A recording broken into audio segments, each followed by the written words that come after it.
Estamos conversando con el licenciado Rubén Morales Monroy, quien en 2 oportunidades ha servido el cargo de ministro de Economía. Licenciado Morales, le comento, esta entrevista está siendo transmitida por la frecuencia 96.1 de Nuevo Mundo Radio, por el canal 29 de Claro y canal 42 de Tigo, derivado de la importancia que tiene. Es decir, para concluir con este tema de la tasa de cambio, es decir, al 31 de diciembre del 2015 fue publicado el balance general del Banco Central, en donde la cuenta por cobrar al Estado, el saldo de la cuenta por cobrar, ya sumaba 23.300 millones de quetzales, que son el saldo de las pérdidas anuales del Banco de Guatemala, pero que en gran medida esas pérdidas son originadas por temas cambiarios. Sin embargo, hablemos algo que tiene mucho impacto en la vida nacional. Licenciado Morales, usted que ha estado en 2 oportunidades a cargo de tan importante cartera, ¿cómo elevamos el ingreso per cápita del guatemalteco para que cuente con dinero en su bolsillo, en su bolsa? ¿Qué hacemos para elevar? Países asiáticos como Singapur, por ejemplo, que tuvieron un per cápita muy similar al de Guatemala en años pasados y ahora ya se nos fugaron, están 4 o 5 veces lo que nosotros tenemos actualmente. ¿Qué se puede hacer ahí, licenciado Morales? Sí, el tema del ingreso per cápita también se consideró en la política económica, y la presentación, cuando yo presentaba la política económica, empezábamos precisamente diciendo cómo el rezago que tenemos en Guatemala del ingreso per cápita respecto de otros países, incluso de países vecinos como El Salvador, Costa Rica, Panamá, República Dominicana, no digamos del ingreso per cápita de los países asiáticos. La clave, en mi opinión, para elevar el ingreso per cápita del guatemalteco viene por mejorar la calidad del recurso humano, del trabajador, del profesional.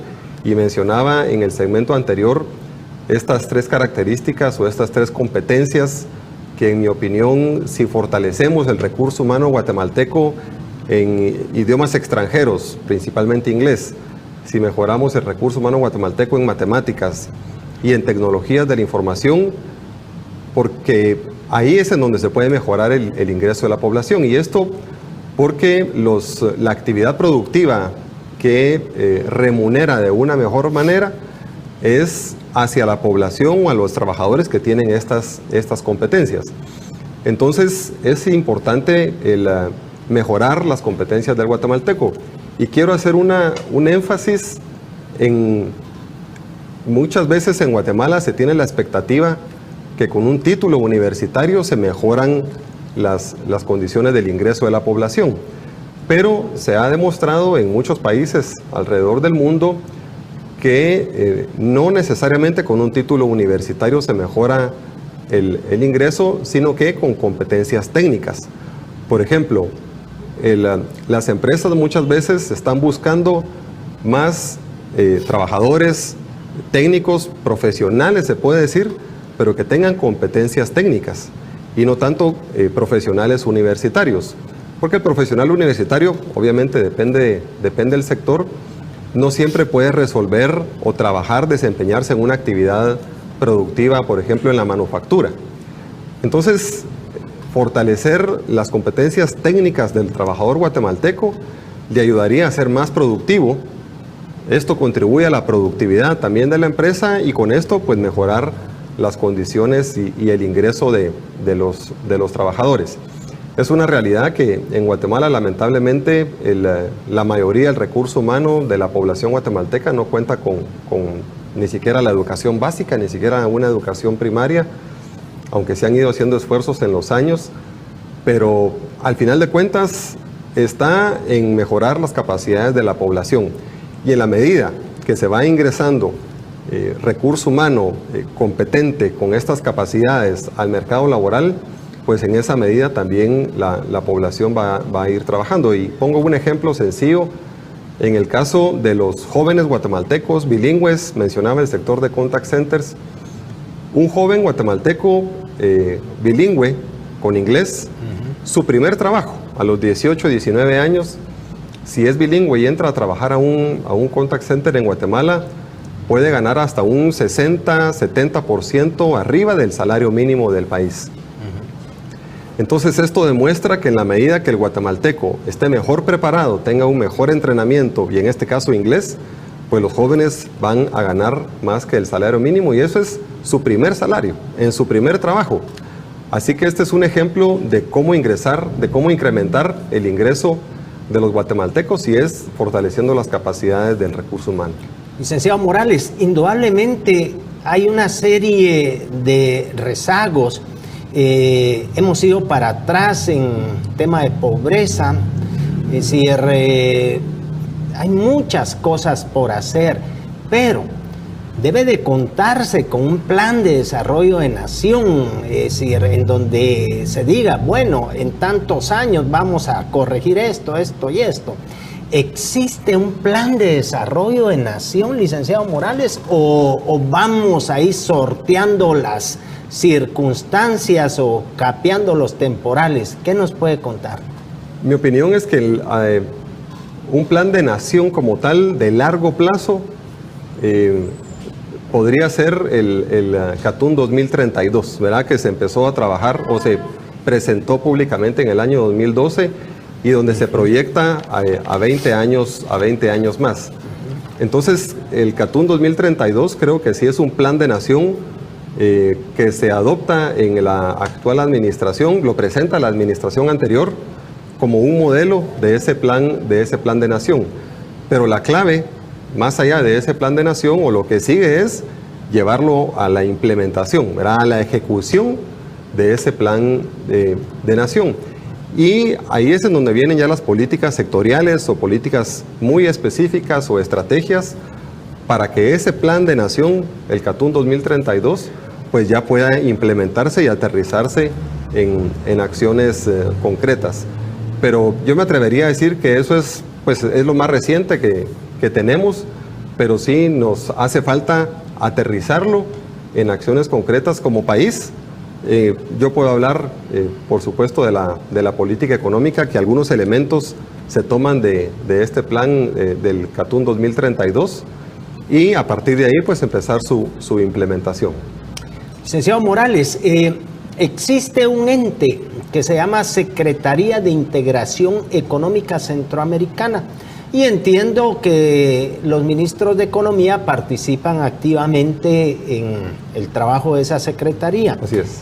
Licenciado Morales, ¿cuáles son los logros más relevantes de la Secretaría de Integración Centroamericana que se puedan comentar para que el público conozca para qué existe, ha funcionado bien, ha logrado resultados? ¿Qué nos puede comentar usted en ese aspecto?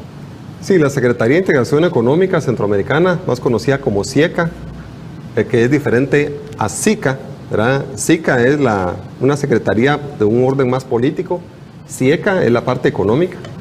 SIECA pues tiene también muchos años de existir desde que se crea la integración centroamericana, y de los logros más importantes que ha tenido fue en el año 93, en donde se hace una evolución de los tratados de la integración centroamericana.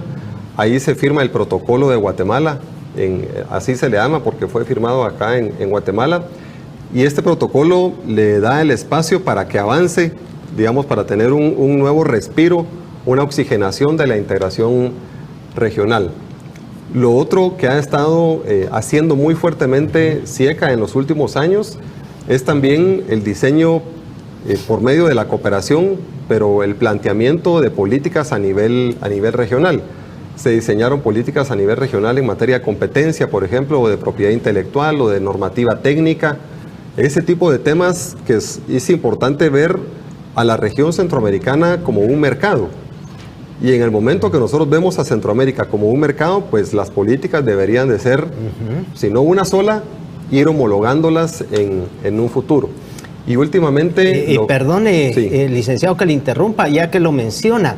Ese comercio entre la región centroamericana, ¿a cuántos dólares estadounidenses llega anualmente, para que nuestros oyentes y televidentes tengan una idea de lo que sucede comercialmente entre los países que integran esa secretaría? Bueno, un estimado, mi estimado es que es superior a los 10,000 millones de dólares el comercio anuales entre toda la región centroamericana. Es algo importante que no recuerdo el año en este momento, pero durante la época del conflicto armado que hubo en Guatemala, en El Salvador, en Nicaragua, el comercio intracentroamericano se vio muy afectado, y luego cuando empiezan los procesos de paz, ahí se empieza a recuperar, y pues es superior a los 10,000 millones de dólares a nivel regional, ¿verdad? Entre los países centroamericanos. Entonces, por eso es que es importante ir considerando como países que se vayan estableciendo esos lineamientos regionales para que el comercio sea mucho más fluido. Lo que mencionaba en un principio sobre la facilitación comercial, los procesos aduaneros, los horarios en frontera, por ejemplo, ¿verdad? Que tienen que ser homologados y que todos se apliquen de la misma manera. Licenciado Morales, ¿cuáles son los principales rezagos en ese proceso de la integración centroamericana? ¿Son aduaneros, son de tratados bilaterales? ¿Qué tipo de rezagos son los más importantes a los cuales hay que ponerle mucho más atención para que genere más comercio y todo el mundo salga beneficiado? Yo creo que volviendo al tema de la infraestructura, verdaderamente la infraestructura en Centroamérica se ha quedado muy rezagada. Los pasos fronterizos llegan a ser a veces vías de una sola vía, ¿verdad? Caminos de una sola vía, y eso es una gran necesidad a nivel regional.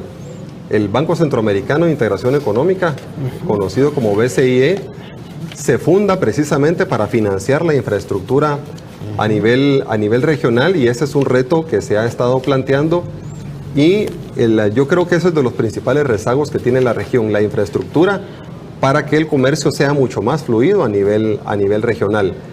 Por ejemplo, la velocidad de un transporte pesado a nivel regional no supera los 20 kilómetros por hora en promedio en toda la región, y eso hace que el comercio pues sea muy lento, muy lento, que se generen muchos sobrecostos en el comercio intrarregional, y es principalmente por la infraestructura, tanto las carreteras como los pasos fronterizos. Yo creo que eso es de los mayores rezagos que tenemos como región, y sobre lo que deberíamos apuntar como región frente a un BCIE, por ejemplo, y financiar esa infraestructura regional. Aparte de infraestructura, licenciado Morales, ¿algún pendiente que sea un obstáculo a este momento para el desarrollo de la nación que usted pudiera comentar? Bueno, yo creo que hay un tema muy importante que para mí es, digámoslo de alguna manera, cómo vamos cambiando nuestro interior como país. Así como las personas pueden evolucionar, pueden avanzar, digamos, hacia mejores personas, yo creo que como país en general, y no es un tema puramente económico, como país también debemos evolucionar hacia un mejor país.